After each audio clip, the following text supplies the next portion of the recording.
I feel that we are peculiarly and remarkably privileged to celebrate this Thanksgiving. I really sincerely believe that it is the most important Thanksgiving since the landing of the Pilgrim Fathers, maybe much more than that. I think we should all give thanks that the laws governing the universe, taking care of us all, are still in full operation. This is very, very important.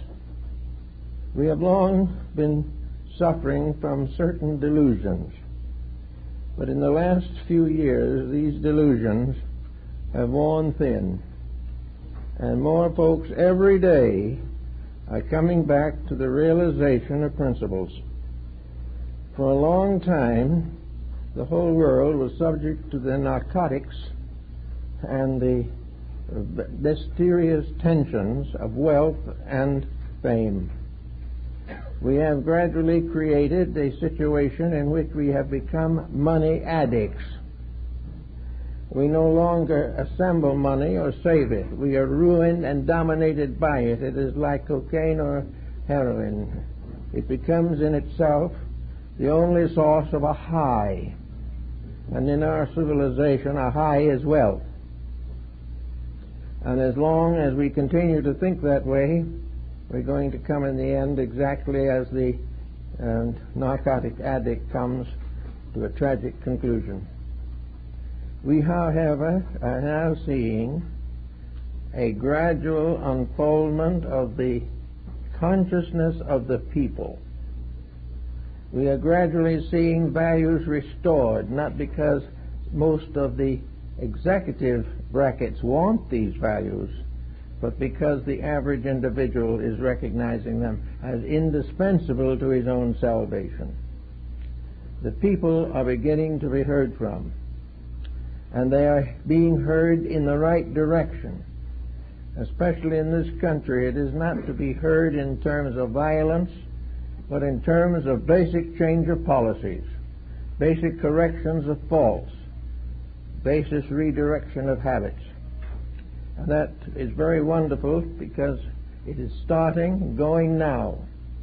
And for the first time, certainly in the 65 years that I've been working, I can see the most important of all things, that people do not come just to listen and say yes. More and more individuals are becoming involved in the improvement of society, the enrichment of their own lives, and a demand for a higher general governing body. This is all to the good. In India, they have the law, of course, of karma. And in the West, we interpret that law largely in terms of penalty. We speak about bad karma, but seldom about good karma, possibly because we're not earning as much of that.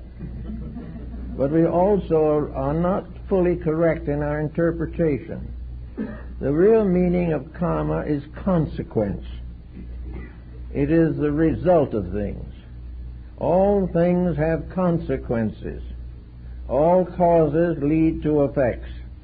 All causes are not evil, and all effects are not tragic.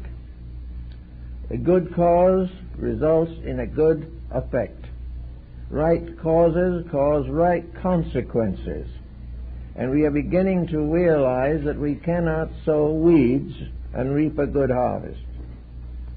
We are on a planet now with 6 billion people moving through an unknown dimension of space like a little ship in a vast ocean.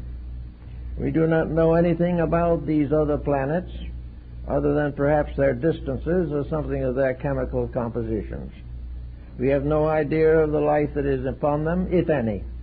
We do not know the morals or purposes of these other worlds. But we do know that the little world that we are on is a ship in itself that is going forward to an unknown destination, but it's gradually getting back on course. We are beginning to realize that progress is not in terms of the further advancement of technical knowledge, Progress is the improvement of human character. And without this improvement, there is no essential progress. And without this improvement, every discovery, every adventure of mankind leads to further tragedy. So we are now thinking this way. In the last 25 or 50 years, there have been major changes in the religious and philosophical, scientific, and economic perspectives of human beings. We hear, for example, that not a few weeks ago, the Russian government permitted the people over here to send Bibles in Russian for their people, and in large quantity. This is a very interesting thing.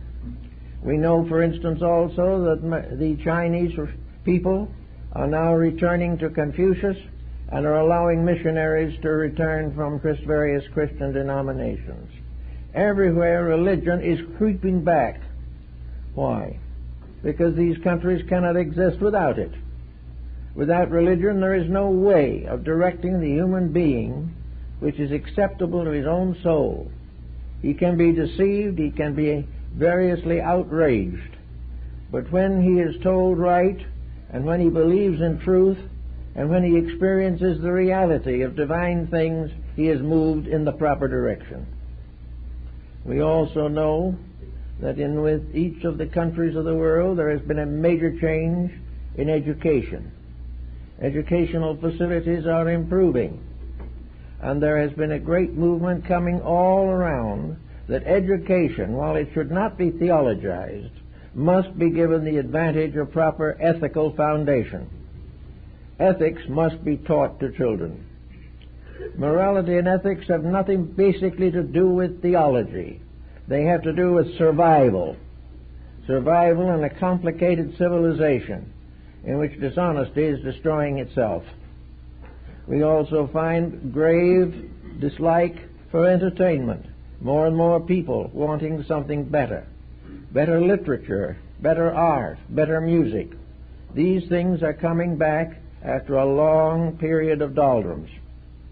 And so we say that as we approach this Thanksgiving, it is with great hope and with a realization that we are watching the unfoldment of a general, peaceful, benevolent revolution leading to revelation of value. We are beginning to see the dawn of a better day.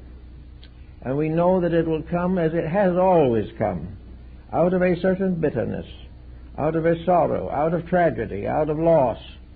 Always the individual has turned to reality only when all else has failed.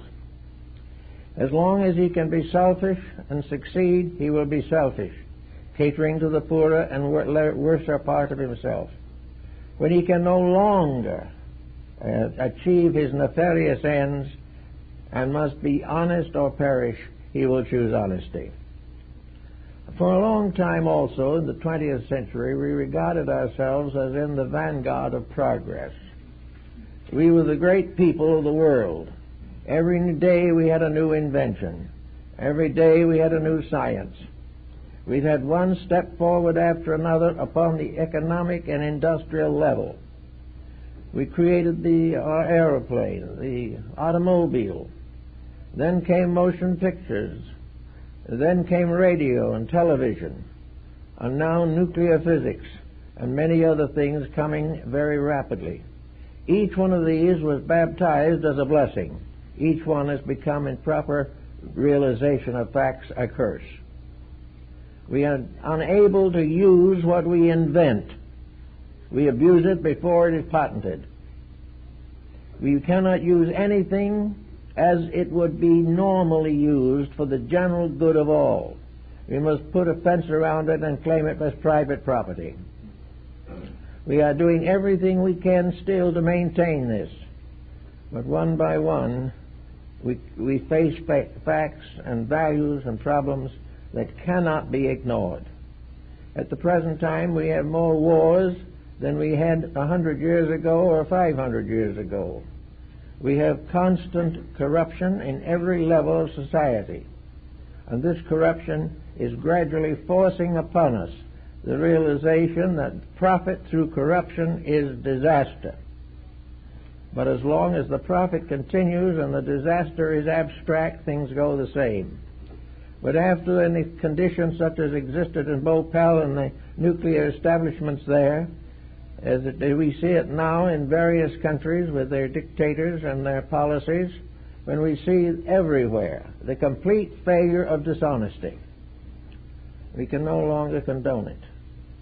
We can no longer cheer for that which is obviously wrong. And we are beginning for the first time, perhaps in 1,000 years, to clearly distinguish between right and wrong. Not right in the book, but right in life. Not because we don't read the Bible, but because we don't live it. We are beginning to realize that consequence is inevitable, and that consequence is not a parent recklessly punishing an ignorant child. Consequence is the individual's own conduct leading to its inevitable results. As long as the cause of chaos exists, chaos will exist. As long as the cause of corruption exists, corruption will exist. We cannot correct these things with words. We cannot correct them with legislation. We can correct them only with conduct. And on this Thanksgiving day, it might be a very happy and wonderful thing if more and more of our people and the peoples of all nations should realize that correction begins with us. Correction begins with the individual, gradually rising above the various selfish instincts and appetites which he has learned to accept. He has learned to live badly and recklessly, and it is only now that the facts are coming home with irresistible force. We are gradually exhausting the power to be corrupt. We are gradually exhausting the means of continued profit-taking. We are beginning to come to the end of this so-called golden age of selfishness. So before us lies perhaps a very important circumstance. With all this aggression, with all this confusion, with all this profits, with all the experiences up and down on the New York Stock Exchange, with all the things that have happened with this system on which we are able to build private fortunes at the expense of public good, we are still not happy. We're not getting anywhere. Every so often we have to limp our way further into international debt or create laws to restrict some abuse of other peoples, but not ourselves. So we now come face to face with the very simple fact that honesty does pay, that honesty is necessary to the election of public officials. And this brings us also into view with our religious problems. Religion is in trouble, and a number of ministers, as we all know, have been in trouble in their TV programs. The answer to the matter is very obvious. We have always believed that the highest virtue was to preach religion. What we are going to have to learn gradually is that the much more important thing is to live it. And this is where there has not been adequate emphasis. We should not continue to believe that we spread the gospel by converting the heathen. We can actually spread the gospel when we get over our own misdeeds. So every individual who belongs to any religion is going to gradually come face to face with what that religion will do for him in the emergencies of his present world. Will it enable him to live well in a society that can be redeemed by right living? Is it possible for him to contribute to that ever-increasing group of people who are determined to correct some of the outstanding faults of this century? We have to have a religion that doesn't merely instruct, it must inspire. It must not only tell us the story of the gods and saints and sages, but it must give their personal contribution through right living, through self-dedication to the living of the life. This is the only answer to the religious dilemma, and this is also the basic answer to the social dilemma. It is the entry of a truly mystical, idealistic way of life into our economy that can redeem it. It is only when the individual thinks first of the sorrows of others and not even second for his own gain. We should be more concerned over the tragedies of Afghanistan and Abyssinia. We should realize that they are parts of a great program that has been supported by a huge economic concept. That the most important thing is to sell somebody something, no matter whether he can use it or not. That we must keep up the profits. But we are now coming to the point where the losses are coming in like a tidal wave. These things now are not going to hurt any really sincere people. Not really. It may reduce a little luxury spending. We may not have quite so many opportunities to waste money. But the most important thing is that the individual who's right is not going to be left to sink. The just person, the intelligent person, knows that these corrections are long overdue, and he is willing to make certain sacrifices of his own if it will contribute to the salvation of human society. The average individual is not as selfish as he has been taught to be. There is within each human being a center of idealism. There is an integrity there which has been gradually smothered out by a completely materialistic way of life.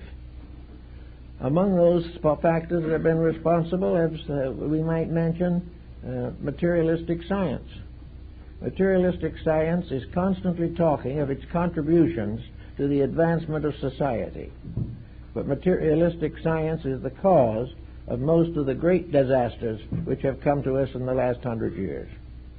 It is science that has led the way to discovery after discovery that has sustained mostly armament and high competition, and has developed great labor problems, all kinds of things due to the fact that labor-saving devices are of very little practical value unless they permit the individual also to earn a living. All these things are coming back. The public schools. We are worried about the present morality of the 15-year-olders. We know that a considerable portion of our youth is on narcotics of some kind. We know that the moral standard of modern people is much lower than it should be. Parents sit back and wring their hands and do not know what to do about it. But the children are largely out of control because they've been taught to be out of control by their associates and by the traditions of the generation in which they live. We are resenting discipline because it interferes with the right to do wrong. This is not any longer possible. And gradually there is coming back also the most important dimension of this entire situation, and that is a mystical, idealistic renewal of our faith. We are getting a new renewal. Some of it is rather foolish, some of it is strange, some of it will pass away. But the fact of the matter is there is a renewal. The individual is beginning to see beyond the horizon of his material existence. He is beginning to realize more and more that there is no future for materialism. It has run its course. It has been destroyed and is being absorbed into a new concept of existence simply because it is no longer workable. We cannot have a materialism in a world in which there are not enough essential materials, where the problems of living are real and intense. We cannot solve these by more labor-saving devices. We cannot solve them by legislation, by the election of committees, and all this type of thing. We live on a very small planet, and we do not realize the tremendous restrictions under which we function. The planet is just the right size for people if people are right. The planet will take care of 10 billion if they live according to the law of cause and effect. It can take care of innumerable waves of life if its own inner life is honorable, dedicated, and unselfish. If it knows how to save rather than to spend, if it knows how to be kind rather than unkind, if it gets over its own superstitions, its jealousies, and all these functions which are permitted to go uncorrected, we will no longer pass them on to the next generation and have another generation like our own. I think we are really having a magnificent Thanksgiving. We should give thanks to the fact that the light is beginning to dawn. We can look around and see how person after person, group after group, is coming along, determined to do something about it, to change values. And every one of these groups is basically idealistic. Now, there, of course, are problems coming along with it. The individual's idea of success has got to be also taken into spiritual consideration. To us today, there's only one success, and that is wealth. Maybe a little secondary success called fame. But that's about all. The proof of the fact that you're right has been that you have more money in the bank.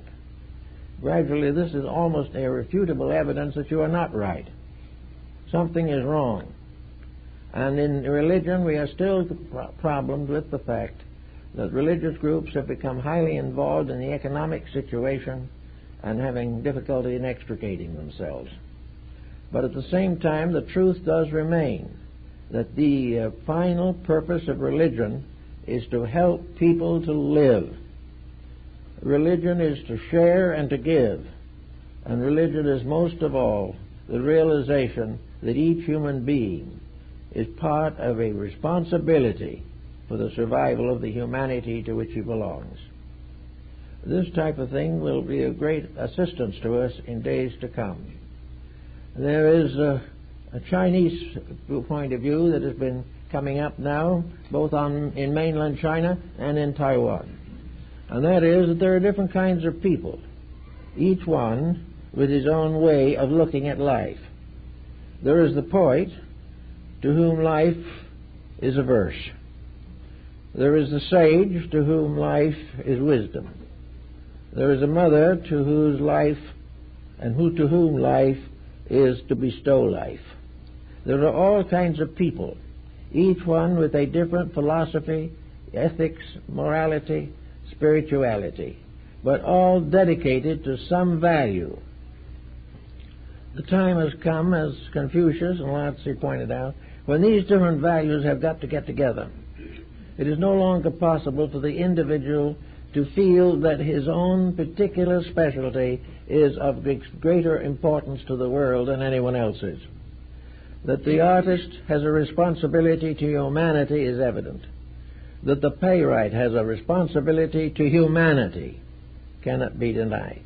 That the scientist has a responsibility for the advancement of the total human group, which he pays very little attention to now, is concerned primarily with the percentage he's going to get from the story. And the same in the professions. The purpose of the lawyer is to create and establish justice, not to personal wealth, but to the good of the society to which he belongs. The purpose of the doctor is to help the sick, not only to get over their ailments, but to prevent them. And his work is a work of labor for the common good. Until the common good comes above and beyond private profit, he is not the great physician that he should be. And unfortunately, the great physician and private property are hard to work together. Because there is something about everything that we like that which we think is likable. Now we've got to work for that which we know is workable, the solution to the problem. So everywhere there are people groping for something better, at the same time sinking in a morass of economic involvements. There is always a fleeting danger that the individual will lose what he has. Now this is something that the scriptures of old took care of rather carefully, so we can think about it. Here is the individual who is 60 years old, and he has established himself with a comfortable fortune. Now comes the problem of how can he add to it, how can he multiply it, and what can he do with it. And it doesn't make any difference who he is, I think it's all been summed up in the words of Andrew Carnegie when he said very simply, it is the right of the rich man to live rich and die poor. He should dispose of it all for the common good before he goes. And Carnegie did this by establishing libraries, not only in this country but abroad. Everyone who has a great wealth knows that he cannot take it with him. He cannot take high office with him. He cannot take the plaudits of his enemies and friends with him.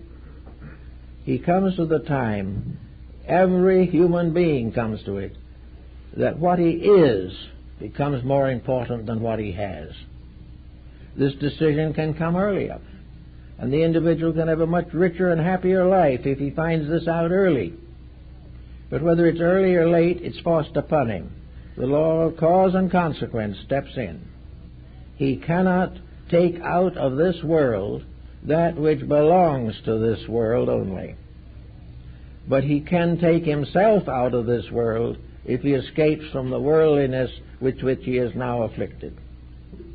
So we have a great and privileged opportunity to start to think things through correctly. At this moment there are a number of nations, all of them large and small, most of them searching desperately for what might be termed autonomy. There are countries that are not any larger than Los Angeles County that want to be totally independent. And the moment that independence comes, up comes a little dictator and takes over. It's a part of a process not of bringing the people into a truly free condition, but removing a large, distant overlord for a small, immediate one. And the problems go on, the revolutions go on. Dictator after dictator comes in, is deposed, and sometimes assassinated. The thing goes on forever, and it simply cannot do this much longer. And it's wonderful to realize that this fact is gradually coming into focus. And every day a new disaster comes along that brings it into more direct focus. In the last month or two, we've had some very powerful evidence of our troubles. And we realize that every effort will be made to leave things as they are, to preserve the status quo. But to preserve the status quo today means to fall backwards, because we've got to outgrow the static into which we have fallen. We've got to move out of the complacency which has nothing to testify to it any longer. While there was opportunity to spread the economy into primitive areas where there was always a new continent to conquer, it was different. But now we are all together on this one little ship sailing into the unknown. And the only hope we have, the only reality that we have, is internal conviction, is the realization, as Plotinus puts it, that there is within each body that which is not body. That there is within each of us a mind that is not a worldly mind. Within each of us is part of an eternal life that is indestructible. So we've got to begin to fall back on the indestructible eternal life and outgrow these things that pass away even before we have a chance to do anything with them. So we have now a new Thanksgiving motto to give a lot of thought to, that this year we're going to really have something really worth being thankful for.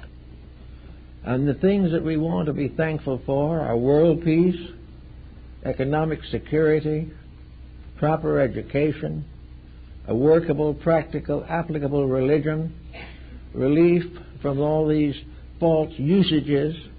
The dedication of usage is something that's very, very important.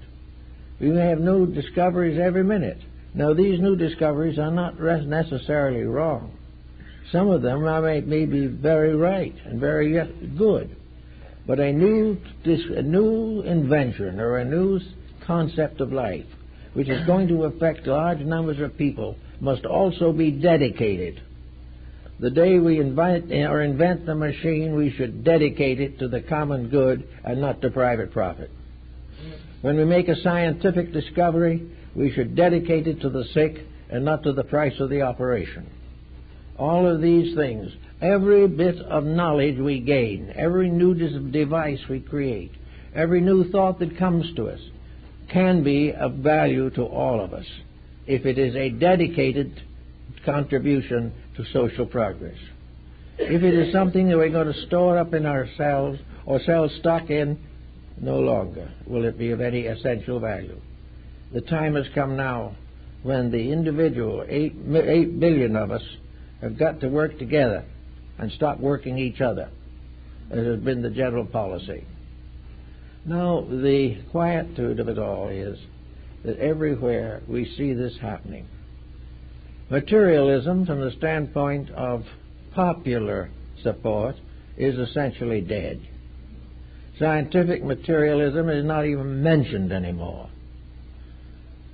The scientist hardly dares to admit he is a scientist after what has happened to nuclear physics. Every one of these discoveries can be a great benefit to mankind if used, and can contribute to the collapse of the planet if abused. So the difference between use and abuse must be part of education. We must be taught about it, we must be told about it, and we must reward those who do it right. We have also in time to discover a new way of rewarding accomplishment. To us, the only way is to make wealth. If we can bestow a wealth, then we reward. What is certain is that that is not the answer. No matter how much wealth we get, ultimately we'll be taxed out of it. What we really need is a new system by which the individual who does right receives certain recognition, certain cooperation, and becomes a properly recognized citizen, and not simply one small voice in the background. Gradually, the change of values will produce this improvement. It will produce it on educational levels. The whole university system is in need of being refocused, redeveloped. Everything needs work, and no one wants to take a chance because it will cost him his job. This particular pattern is now also breaking down badly. The political systems of the world are falling apart. The powers with ulterior motive that were able to control and misdirect public energy, they are falling fast. They are revealing their own ineptitudes and their own inadequacies. Gradually, we are going to lose faith in corruption. Now, that's a big thought. Just imagine it. We're going to lose faith in being dishonest. It isn't as attractive as it used to be. There's not so much danger of being caught. That isn't the real problem. The real problem is we have to live with the results. We have to live in a world impoverished by war, plagues, earthquakes, and assorted disasters. And we find that the law of cause and effect, or cause and consequence, is not only a general prevailing law, but it operates in each of the brackets and sections of society. There is an effect or a consequence for any concept that we develop, any policy that we follow, any attitude that we maintain. Everything belongs to law. If we are given to rock music and we go far enough with it, we will find that it will destroy us just as quickly as cocaine. If we cannot do anything that is contrary to harmony, rhythm, order, and the proper rectitude of living without paying a penalty for doing so. We can see what happens, and we remember what happened in Europe after the Crusades. They came back from Europe after fighting for years in the sands of Palestine. The war was inconclusive. The Muslims finally won, and the best part of Europe was buried out there. And but not long afterwards there came a plague out of the east, and 1 out of every 3 human beings died of the great plague. 1 out of every 3 living persons. That was a great lesson for somebody. It was the plague was the result of the tyranny, the corruption, the actual inhumanity of man to man. A whole world drowned in hate was next drowned by a little insect, a flea, that carried with it the germ of the bubonic plague. So we go on down through from the Crusades to the Spanish Inquisition. We see the rise of various denominations. We see their virtues and their vices. We see gradually all the changes that take place. But in every single instance, there is a consequence, inevitable and exact, in terms of the problem. Probably the outstanding example, of course, today is the falling and corruption of the U.S. and world stock exchanges. This is the direct result of breaking the natural laws of economy. The natural idea that we can live on the interest of money itself without work. And as a result of that, we are letting money work for us. And it has declared bankruptcy for us. And we are still worrying about it. Our moral issues are in the same condition. In the midst of all of our other troubles arises AIDS, a problem of ethics and integrity that answers hundreds of years of human dissipation and immorality. You can't get away from the consequences, and you must stop causing them if you don't want them. On the other hand, there are good things that have been done. It is not all bad. There have been some wonderful things. But according to our present system, a good and wonderful deed is an accusation. We don't want to publicize it. We don't want people to know that there are good people, because this might make them a little dissatisfied with their own mistakes. We want to keep the good news silent. We want to keep unselfishness from becoming generally popular. And so we do not bring it into much of our entertainment, our literature, or onto our radio and television stations. Occasionally something comes in that is good and is usually a marked success. All the way along now, we've got to begin building for a simpler and more reasonable way of life. This is not an answer in the form of a great revolution. We don't expect to give another crusade. We've done that. And it didn't work because it wasn't done with the right motive. It couldn't work where an individual wished to spread the peace of God by weapons of death. This is not the way it's done. But in our present problems, we have a lot of people that are just good-natured, kind-hearted people hoping for something better and working industriously with each other, digging into old ideas that were wonderful and forgotten but are just as good now as they were 25 centuries ago. We are becoming more and more interested in comparative religion, in idealistic philosophy, in Pythagorean and Platonic ethics. We are interested in Platonic and Neoplatonic mysticism and the wisdom of the early church fathers. We are beginning to see out of the darkness a mystical world, a world of internal values, a world of strange, intangible beauty, which we have closed away from ourselves by our own behavior. This world within us, in which peace rules supreme, is a kind of lost Eden, which we must find again. But there's no reason why this planet cannot become once more the garden it was before we got hold of it and subdivided the property. We can have a beautiful world on this little ball running around in space. We can have kindly people. We can have values that are not commercialized. There is no reason why the individual cannot be part of a commonwealth in which all working together produce equal goods for all. And this was really the basic concept behind More's Utopia, one of the great idealistic books of the 16th century. There's always been a dream of this ideal world. There's always been the belief in every part of the world that we have not been left alone, that behind us are a hierarchy of mysterious divine principles, that there are teachers that have been sent at various times to us with revelations of the law. There have been good people who have done great work. There have been unselfish people who gave great example. And we have in our history and record of our race a magnificent and glorious chronicle of human achievement, dedication, and idealism.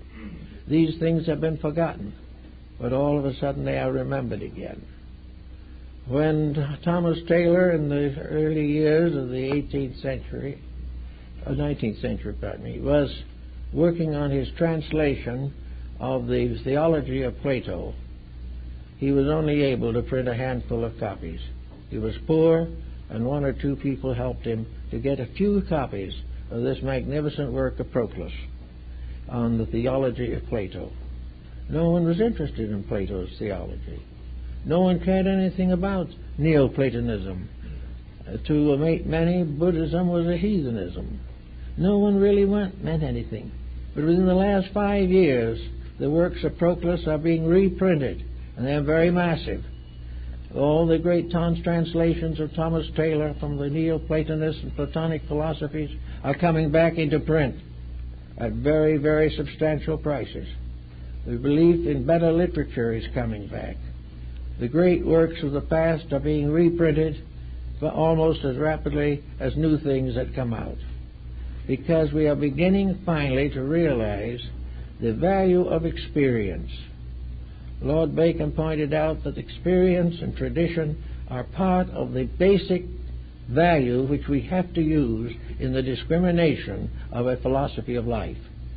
We have to learn what is available. We have to think what others have thought and find out somewhere among these things a new idea or a new interpretation suitable to our own needs. It is useless to say that we shouldn't have reference to the past. We all use it. We use it every day. To wipe it out would be to give an amnesia that would result in practically a complete collapse of all civilization. We need the past. We need to use it now. We need to contribute to it. We need to make our present the past for future generations, in which our true accomplishments will add to the permanent growth of society. We're coming very closely now to the next century. And the next century, according to Nostradamus, was to be a century of improvement. It was to be a time in which the Paraclete, or the Prince of Peace, would be able to come back to life in the world. We are working primarily, therefore, for peace. Now, peace is something that is also a temporary ending, at least, of military aggressions. But this is not the peace we are talking about. We are talking about the peace of God. We are talking about the deep internal sense of security that comes to the person who has right love, right hope, right faith, and right knowledge. We know that there is a peace that comes when we accept the reality of a divine presence. There is a peace that comes when we know that cause and consequence are related in absolute justice, that we do not expect and must not expect favoritism. We cannot expect to bribe the infinite. We cannot expect to outgrow the laws of existence. We are completely under them and will always be under them. Therefore, our problem is to cooperate with the realities, help them to become generally available, and help our own lives to use these realities with greater and more immediate practical value. All this type of thing is part of a Thanksgiving celebration. We give thanks that we are alive to see the wheel of the law turn. We are very grateful that we are going to be allowed to observe the reintegration of world integrity, that we will escape another Atlantis, and instead of going down dissolved by the waters of the ocean, and also not go down by nuclear physics, we are going to find that we can save a world without losing it first. that we do not have to begin again in caves or on desert islands. We have the right at this time to use the consolidated energy and effort and integrity that we have to make these corrections while they can still be regarded as preventive medicine. We don't have to wait until the very worst happens. Probably the worst that happens is always when the problem hits us as persons. When we become involved in a difficulty, that difficulty takes great shape. But when other people are in difficulty, and we only watch them, our own smugness does not subside. Today we all have to feel it, or it will never be done. So we have a great deal to work with. If we look at the map and look at the political situation, we can say simply and honestly that with all the progress, with all the science, with all the understanding we claim to possess, and with all this progress we hear about and seldom see, we're in the worst shape we've been in 2,000 years. And we are not coming up. All these discoveries don't solve it, because we will try and have tried everything except self-improvement. That is the one thing that we don't want to do. We do not want our luxuries to be curtailed. We don't want to have anyone dictate to what we do with our dollars. We should not need to have such dictation. The individual with the dollar should also inherit with it the value of what it means and what it signifies. He should realize the meaning of the words on the dollar and the bill. In God we trust. And it took years to get that out of our banknotes, but it was finally done in this treacherous and terrible situation. If it hadn't been for wars, panics, and epidemics, it probably would never have passed. But it's now on all the paper money also. This is a proof that emergencies do produce results. Now all we know is that if we can move that statement off the paper dollar and into our own personal lives, we'll make another great step forward. Now when we are told that in God we trust, but we are also told that it is our duty as human beings to sustain our part of the universal responsibility. We can trust God if we keep the law, keep the rule, and follow the consequences. And the word consequence I like so much better than the ones normally used, because it means a direct relationship to a previous circumstance. Consequence means that cause and effect are closely related and inseparable in value. This fact alone could do a tremendous amount. If our young people could accept the idea of cause and effect, we would have many restore their integrities and refrain from narcotics and other mistaken procedures. We need to know definitely that the law works. We don't trust the police system. We can't take care of it anyway, even if we did. We haven't enough jails to take care of all the criminals. But it would be a wonderful thing if we didn't need jails at all, and these cells could be turned into one-room suites for people who need a roof over their heads.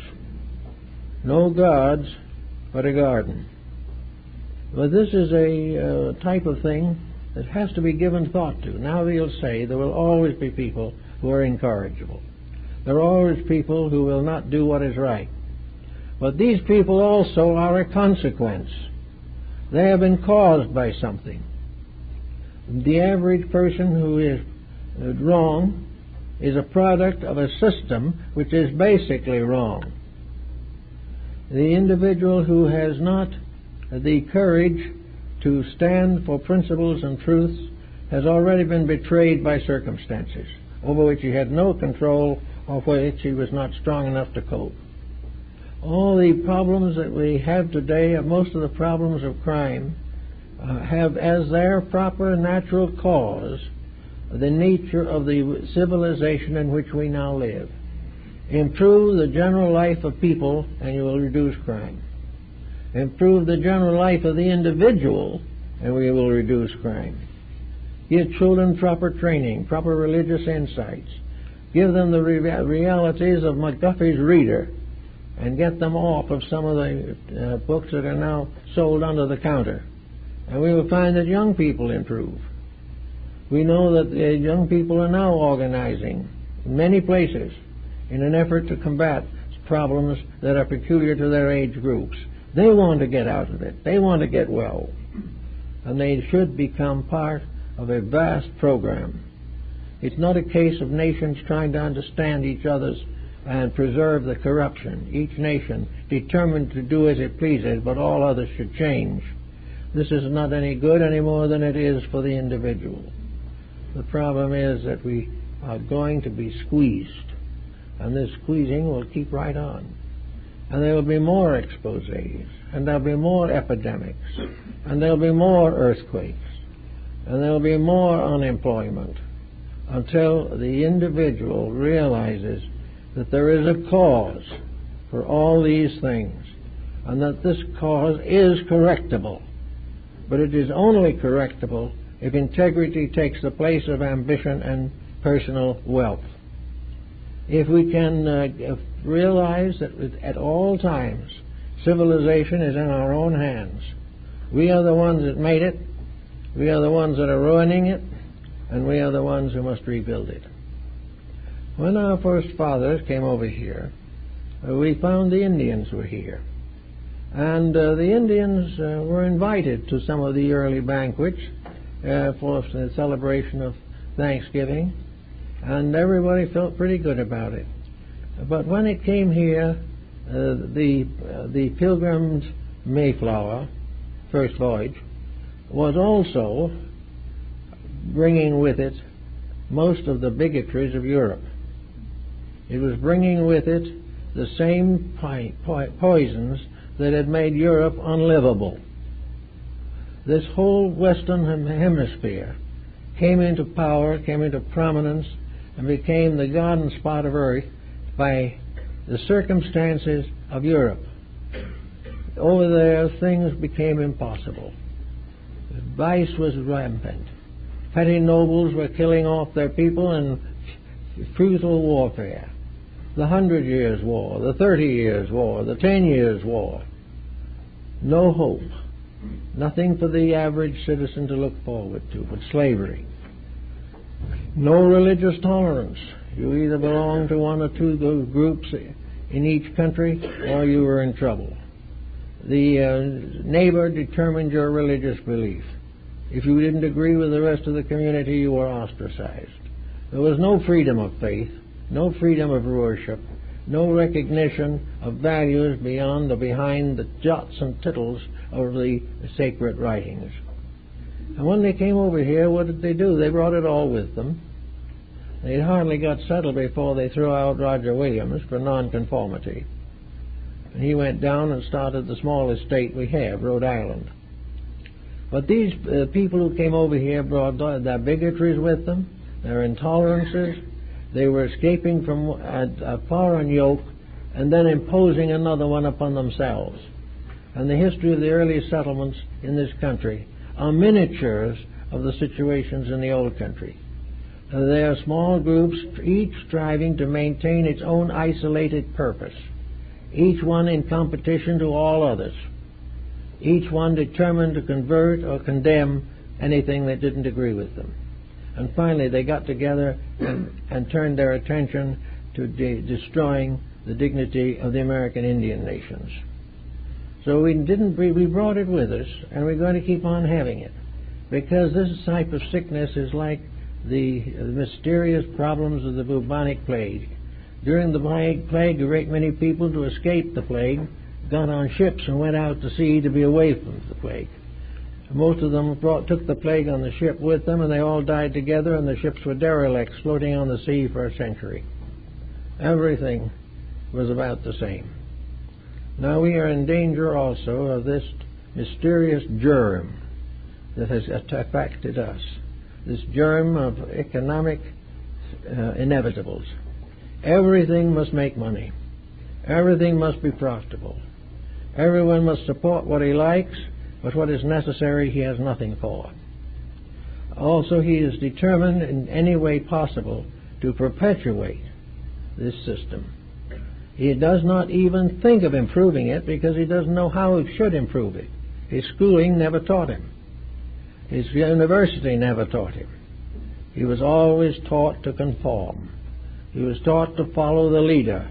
And if the leader was going nowhere, he went nowhere with him. These days are gone. Each individual has a right to be a person. This does not give us the right to break laws, but it's as Abraham Lincoln said, he would not break a law, but he hoped to live to make a better law. This is what we're up against. We don't want to break laws, but we want to make better laws. We want to create a gradual reformation of circumstances until the individual and the dignity of human purpose is preserved. We are also fighting against the destruction of our natural resources. We don't know how long we're going to roll around in space in this little ball, but we know how much timber we have, we know how much petroleum we have, and we know how much space we have for the refuse of human existence. We know definitely that under the present policy our days are numbered from the mere standpoint of physical survival. And there's no way of making it any easier. The individual will not do the things that would make it better. Instead of conserving in every possible way, we are wasting in every possible way, and are encouraged to waste because waste contributes to profit. All these things now, in the last 5 years, have come into focus. And I suspect that practically every nation in the world has within it now dedicated groups that do not want violence, do not want to overturn governments, but want to enrich and ennoble their own conduct and character, and to have their little part to play in the achievement of world peace, world harmony, and world abundance. These things are possible, but not while selfishness is at the helm and self-interest is dominant in practically every private citizen. So we have these things to think about, and I'd like to try to point out the value of a certain effort that we can make. Each of us, I think, believes in these principles. We believe in cause and effect. We believe very definitely in reincarnation.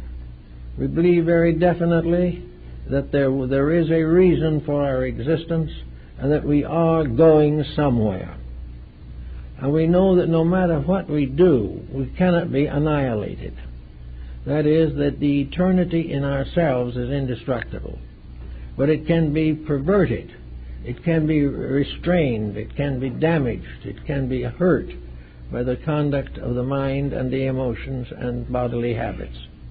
Therefore, we know that we are, according to every conviction, beings being prepared for a greater destiny than now. We are evolving even though we have passed out of the ordinary steps of evolution. We are no longer moving from one kingdom to another, but we are moving from one conviction to another. We are moving from one level of consciousness to another. We are growing in spite of anything that we do, but there seems to be no reason why we must continue to grow more and more painfully. There seems to be no reason why it's necessary for nature to bestow another war on us or something of this kind in order to bring home the truth of life. Nature won't bestow the war under any conditions, but our own ungenerated and unregenerated attitudes may make it come about. We don't want to, we can't afford it, we don't need it. So each person can start in with just a few little quiet things. First of all, he can get over fear. He can get over this innate terror of losing his job or of some great disaster hanging over. He doesn't have to worry about that as far as his own life is concerned, if he is living as he should. His own concern is, can he be a maximum of value in time of emergency? If his help is needed, is he ready and is he prepared? This is the thing that should concern him. Not fear of the future, but will he be strong enough to serve the future when it comes? will he be able to do the things that the future may deem necessary. Therefore, he has to start in little ways to do the things that he honestly, internally realizes to be correct. He must stop making the mistakes that he has made for ages and at least make some new ones instead of keeping the old ones going forever. So I'd like to think of Thanksgiving not just as sitting down to a dinner, but as rather sitting up to a fact of one kind or another. That look around you and see what's happening. Observe the organizations, movements, and groups that are springing up everywhere for the purpose of bringing back to us some of the ideals that we need in order to meet the future with a good hope, or at least with a great deal more capacity than we have at the present time. Let us see what we can do with ourselves. Look back over your own life. Have you got any grudges anywhere? They won't help. But a grudge is a cause of consequence. As long as you have the grudge, nature is going to throw it back at you. Do you have prejudice? If you have prejudice, the cause will become, if in due time, the means of a consequence in which prejudice will do you damage. You cannot hold any attitude that is wrong without ultimately running against the consequences. Dishonesty, all these things, chicanery, unreasonable ambitions, and false profits from poor workmanship, all have their consequences. It cannot be controlled by the unions, but consequence cannot be defeated. So let's start right away between now and the next Thanksgiving when it comes along, in setting causes, the consequences of which will improve ourselves and those we know. Let us help to do better by children, give more time to those who need understanding, be a little selfish, less selfish in our expenditures, more thoughtful of those you haven't spoken to maybe for years. Get rid of little by little the isolations which result in the consequence of isolation. This world is filled with lonely people, and much of this loneliness is consequence, the result of something of an earlier date. So we should start as soon as we can to build good consequences so that we can face tomorrow with the realization that we have invested something good in it and not simply carrying on into it all the old rubbish that has deformed or distorted our minds and emotions for the greater part of life. And we also realize that very definitely now the importance of thought. Thoughts are things. The mental life of the individual is a very important common factor. There is a world mind, there is a race mind, there is a national mind, there is a community mind, and there is a family mind. There are all kinds of groups of intellectual attitudes and convictions. We have found that we can think together for common good and help it to come sooner. That we can think together for honesty and it will improve. We can think together for peace and peace will be closer. There is something within each of us that tells us that thinking is a cause, and right thinking must have consequences. And these consequences are an improvement of the life patterns in which we live. Everything that we do right brings right. Everything that we continue to contribute to the old corrupt way of doing things helps to perpetuate the sorrows and miseries which we want to dispose of forever. So use the mind with the realization that it is possible gradually to improve your own thoughts. Your mind can be more healthy than your thinking. And if you give it a chance, it will think higher thoughts than those to which you are most usually acquainted. Therefore, we can use the mind very definitely to help to build proper thoughts and proper conditions. But we want to make sure that these conditions are the right ones. And I think in all prayers, we always have to bear in mind this simple fact that even at our very best, we know only what we want, not what we need. Pythagoras pointed that out very definitely and refrained from recommending prayer to be a fulfillment of personal desire. I think we should realize that prayer should always be accompanied by the conviction that this is what we want, what we need, what we believe, if it be right. If it is not right, let eternal right be done. We must always allow that we may mean well, but do not know. And with all the searching of the years of the humanity, generation after generation, looking into the mysteries of life, has become so fascinated by achievements and rewards and successes on this little molehill that they have never looked out to see what lies beyond.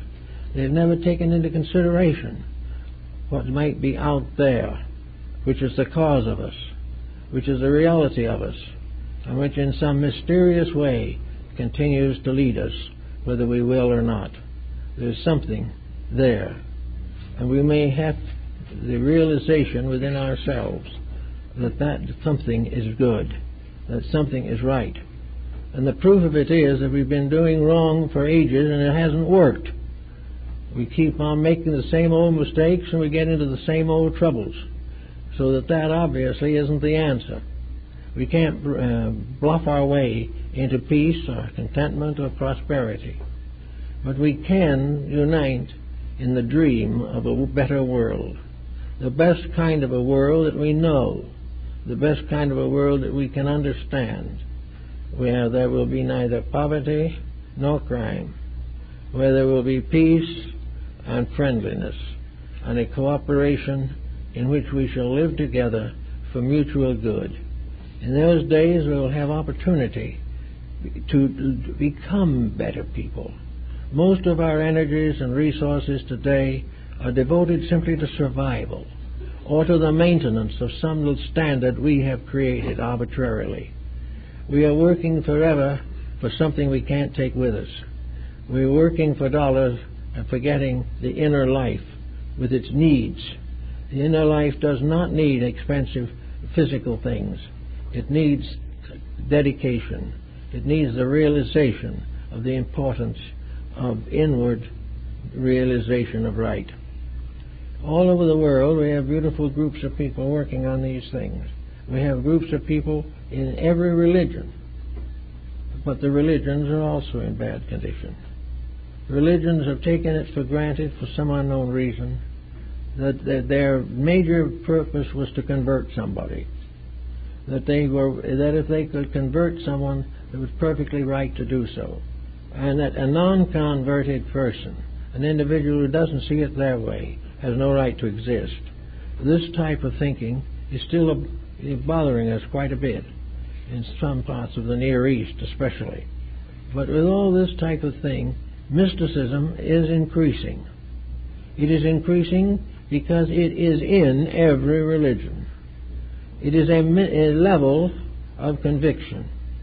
Mysticism is a realization of the reality of things unseen. It is the recognition of a divine right at the source of existence. It is a recognition of the mercy of the infinite. And it is also a realization that this great plan, with all of its myriads and uncountable multitudes of worlds and spaces, all of this is part of a manifestation of the eternal love of a great power, a universal principle, but forever working for the common good, working for all things to bring them to the proper destiny for which they were intended. Everything in nature demands our obedience and gives us so generously if we obey. Everything that we try to do today and in the near future should be with the thought in mind that there is a world that needs work, that there are things to be done that we must do if we are to compensate for our own mistakes, for the things we have done badly. We are not asked to do penance. There is no such concept involved. There is no use in suffering because we have caused suffering. The thing for us to do is to cause the end of suffering, to come about with the peace and truth that is necessary. Penance is of very little value because the individual may punish himself, but the world continues the same. What we want is consequence, in which the individual, recognizing his mistake, corrects it, Everything depends and requires a new standard of values in which we are not just repentant of what we've done, but dedicated to what needs to be done. And that is what they came here for in the first place. That's what this country was established for in the beginning. Theoretically, it was to be a haven for those who were troubled. It was to be a place of protection for those who were unjustly treated. It was to be escape from the prisons of the old world and from the corruptions that were dominating both Europe and Asia. Today, however, these corruptions have crept in here, and the very people who leave other places to come to us find growing in us the very things they left behind and hope never to see again. So we have to recognize that we were an assignment of destiny. We were here because there was something for us to do. We were to prove the great experiment of the ages, that it was possible for human beings to work together and create a commonwealth of achievement. We are here as a hope of the ages. We are here as what was regarded as the final proof of the wisdom of the gods. Well, we can still be, and probably will be, the final proof, because we won't fulfill our own destiny until we become the final proof of universal destiny. We have to become evidence and example of the very things that brought pilgrims to our shores over 300 years ago. We have to do these things.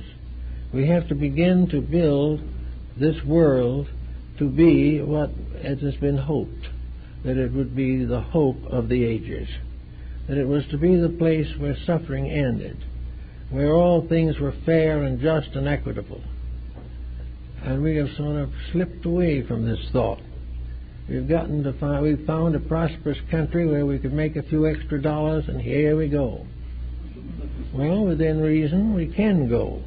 But as soon as this concept is perverted, as soon as the country loses its birthright, its destiny, and compromises all other things, as long as it becomes a great hotbed of terrorism and difficulties, as long as it becomes overstocked in narcotics and all this type of thing, as long as it is victimized by world corruption, it cannot fulfill its duty. But we cannot be polluted. We cannot be victimized unless we permit it. The individual cannot take on any of the delinquencies of humanity unless he does so, unless he takes it. The decision, as St. Augustine says, is his own. And when he has the power of choice, he can choose to be right or he can choose to be wrong, but he cannot actually dominate or completely rule the consequences of his own choice. The moment he makes a choice, consequence steps in. But if he uses the choice that he has, he can choose a consequence that is good. He can take a world that is now in bad condition, and by using the theory of cause and consequence, he can begin the building of the world of tomorrow, in which causes we set in motion today will result in peace, happiness, and security for those who are to come. Some people say, well, maybe we shouldn't worry too much about those who are to come. After all, we won't benefit from them. The answer is very possible. We will be the people who will come.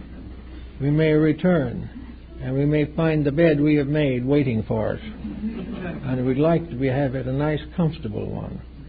And if we depart, leaving behind us a world which we have done nothing to help, we will return to a world that has not received any help. And this we do not want. All things have got to be done fair and square.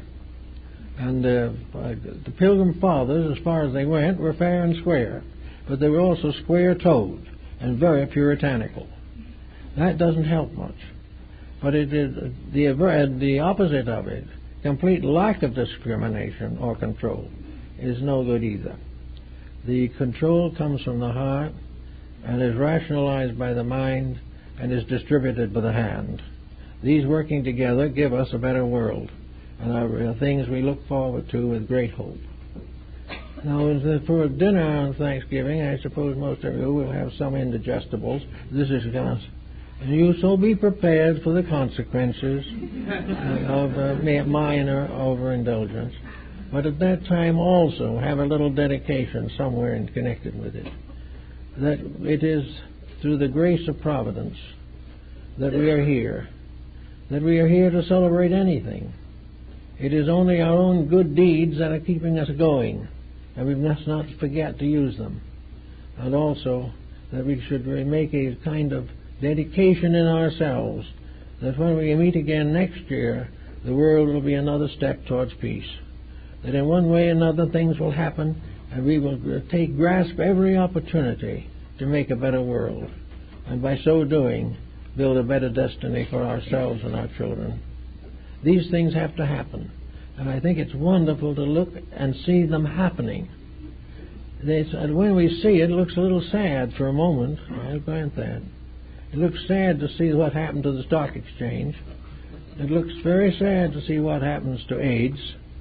It is not at all encouraging to see what happens to the treaties that we try to establish. These things are causes of quiet disappointment and to a certain degree of suffering. But one thing they tell us very strongly and positively, that that which is not right will not work. And that is the most hopeful thing. That the only reason we have these problems is because we've earned them. We have earned chaos, and we will have it. But by the same law, we can earn better wages and have them also. So if what we do wrong continues to produce trouble, what we do right might be worth experimenting with, at least moderately, to see if we can't find some answers that will help to get us into a permanently better condition. We must gradually get over the idea of the inevitability of the status quo. Things do not have to be forever the way they are now. They do not have to get worse all the time until everything falls apart. When human beings begin to think, they'll get along much better than they do now. I remember my old friend Dr. Bronson always used to say, when people's stomachs are as empty as their heads, we will have revolutionary improvement. We'll get further when people become personally affected. Nothing will make a better change in the educational system than the fact that our own children are not getting along so well. Nothing is going to do better to reform medicine than that we can no longer afford the exploitation of it. We cannot expect anything to happen to law unless we stop being overcharged for every legal purpose or stop causing legal difficulties. All these things are correctable, but we have to do it. No legislation can actually work while we cannot count on the integrity of the legislators. So in all these matters, we have much to be grateful for. We know for certain that we can build a better world. We know for certain that we can perpetuate our civilization until it can go on into the next stage of life, which is important to the eternal growth of things. We will have enough resources if we don't abuse them. Ways will be shown through our ingenuity to live as better people. And we will gain new insights in science. We'll be doing something besides developing atomic warfare. All of these things can be turned to great improvements, gradually and inevitably, if ulterior motive is removed, and each individual does the thing as the best he can, and is dedicated to the fact that he will contribute nothing to the common miseries of his associates. And with that, a dedication on Thanksgiving will go very well. It will make the dinner taste better and make the future look better. It's a good time now to look out and see that the world is changing for the better. You don't have to think so. You don't have to believe or hope. Read the paper, watch what is happening in society, and you will see that the change is in process. And for that change, we are truly thankful. Yep.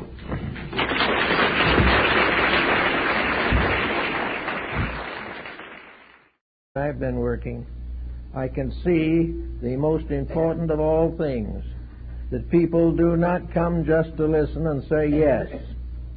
More and more individuals are becoming involved in the improvement of society, the enrichment of their own lives, and a demand for a higher general governing body. This is all to the good. In India, they have the law, of course, of karma. And in the West, we interpret that law largely in terms of penalty. We speak about bad karma, but seldom about good karma, possibly because we're not earning as much of that. But we also are not fully correct in our interpretation. The real meaning of karma is consequence. It is the result of things. All things have consequences. All causes lead to effects. All causes are not evil, and all effects are not tragic. A good cause results in a good effect. Right causes cause right consequences. And we are beginning to realize that we cannot sow weeds and reap a good harvest. We are on a planet now with 6 billion people moving through an unknown dimension of space like a little ship in a vast ocean. We do not know anything about these other planets other than perhaps their distances or something of their chemical compositions. We have no idea of the life that is upon them, if any. We do not know the morals or purposes of these other worlds. But we do know that the little world that we are on is a ship in itself that is going forward to an unknown destination, but it's gradually getting back on course. We are beginning to realize that progress is not in terms of the further advancement of technical knowledge. Progress is the improvement of human character. And without this improvement, there is no essential progress. And without this improvement, every discovery, every adventure of mankind leads to further tragedy. So we are now thinking this way. In the last 25 or 50 years, there have been major changes in the religious and philosophical, scientific, and economic perspectives of human beings. We hear, for example, that not a few weeks ago, the Russian government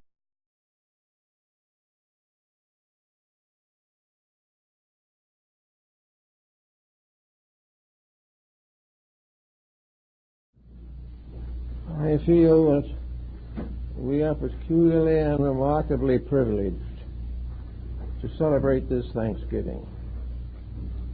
I really sincerely believe that it is the most important Thanksgiving since the landing of the Pilgrim Fathers, maybe much more than that. I think we should all give thanks that the laws governing the universe, taking care of us all, are still in full operation. This is very, very important. We have long been suffering from certain delusions, but in the last few years these delusions have worn thin, and more folks every day are coming back to the realization of principles. For a long time, the whole world was subject to the narcotics and the mysterious tensions of wealth and fame. We have gradually created a situation in which we have become money addicts. We no longer assemble money or save it. We are ruined and dominated by it. It is like cocaine or heroin. It becomes in itself the only source of a high. And in our civilization, a high is wealth. And as long as we continue to think that way, we're going to come in the end exactly as the narcotic addict comes to a tragic conclusion. We, however, are now seeing a gradual unfoldment of the consciousness of the people. We are gradually seeing values restored, not because most of the executive brackets want these values, but because the average individual is recognizing them as indispensable to his own salvation. The people are beginning to be heard from, and they are being heard in the right direction. Especially in this country, it is not to be heard in terms of violence, but in terms of basic change of policies, basic corrections of faults, basic redirection of habits. And that is very wonderful because it is starting, going now. And for the first time, certainly in the 65 years and on this Thanksgiving year and day, it might be a very happy and wonderful thing if more and more of our people and the peoples of all nations should realize that correction begins with us. Correction begins with the individual, gradually rising above the various selfish instincts and appetites which he has learned to accept. He has learned to live badly and recklessly, and it is only now that the facts are coming home with irresistible force. We are gradually exhausting the power to be corrupt. We are gradually exhausting the means of continued profit-taking. We are beginning to come to the end of this so-called golden age of selfishness. So before us lies perhaps a very important circumstance. With all this aggression, with all this confusion, with all this profits, with all the experiences up and down on the New York Stock Exchange, with all the things that have happened with this system on which we are able to build private fortunes at the expense of public good, we are still not happy. We're not getting anywhere. Every so often we have to limp our way further into international debt or create laws to restrict some abuse of other peoples, but not ourselves. And so we now come face to face with the very simple fact that honesty does pay, that honesty is necessary to the election of public officials. And this brings us also into view with our religious problems. Religion is in trouble, and a number of ministers, as we all know, have been in trouble in their TV programs. The answer to the matter is very obvious. We have always believed that the highest virtue was to preach religion. What we are going to have to learn gradually is that the much more important thing is to live it. And this is where there has not been adequate emphasis. We should not continue to believe that we spread the gospel by converting the heathen. We can actually spread the gospel when we get over our own misdeeds. So every individual who belongs to any religion is going to gradually come face to face with what that religion will do for him in the emergencies of his present world. Will it enable him to live well in a society that can be redeemed by right living? Is it possible permitted the people over here to send Bibles in Russian for their people and in large quantity? This is a very interesting thing. We know, for instance, also that the Chinese people are now returning to Confucius and are allowing missionaries to return from various Christian denominations. Everywhere religion is creeping back. Why? Because these countries cannot exist without it. Without religion there is no way of directing the human being which is acceptable to his own soul. He can be deceived, he can be variously outraged, but when he is told right, and when he believes in truth, and when he experiences the reality of divine things, he is moved in the proper direction. We also know that with each of the countries of the world there has been a major change in education. Educational facilities are improving, and there has been a great movement coming all around that education, while it should not be theologized, must be given the advantage of proper ethical foundation. Ethics must be taught to children. Morality and ethics have nothing basically to do with theology. They have to do with survival. Survival in a complicated civilization in which dishonesty is destroying itself. We also find grave dislike for entertainment. More and more people wanting something better. Better literature, better art, better music. These things are coming back after a long period of doldrums. And so we say that as we approach this Thanksgiving, it is with great hope and with a realization that we are watching the unfoldment of a general, peaceful, benevolent revolution leading to revelation of value. We are beginning to see the dawn of a better day. And we know that it will come as it has always come, out of a certain bitterness, out of a sorrow, out of tragedy, out of loss. Always the individual has turned to reality only when all else has failed. As long as he can be selfish and succeed, he will be selfish, catering to the poorer and worser part of himself. When he can no longer achieve his nefarious ends and must be honest or perish, he will choose honesty.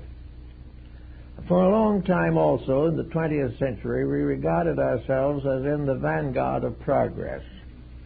We were the great people of the world. Every day we had a new invention. Every day we had a new science. We've had one step forward after another upon the economic and industrial level. We created the aeroplane, the automobile. Then came motion pictures. Then came radio and television. And now nuclear physics and many other things coming very rapidly. Each one of these was baptized as a blessing. Each one has become, in proper realization of facts, a curse. We are unable to use what we invent. We abuse it before it is patented.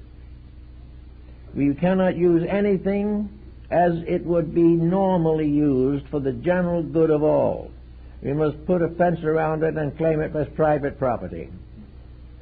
We are doing everything we can still to maintain this.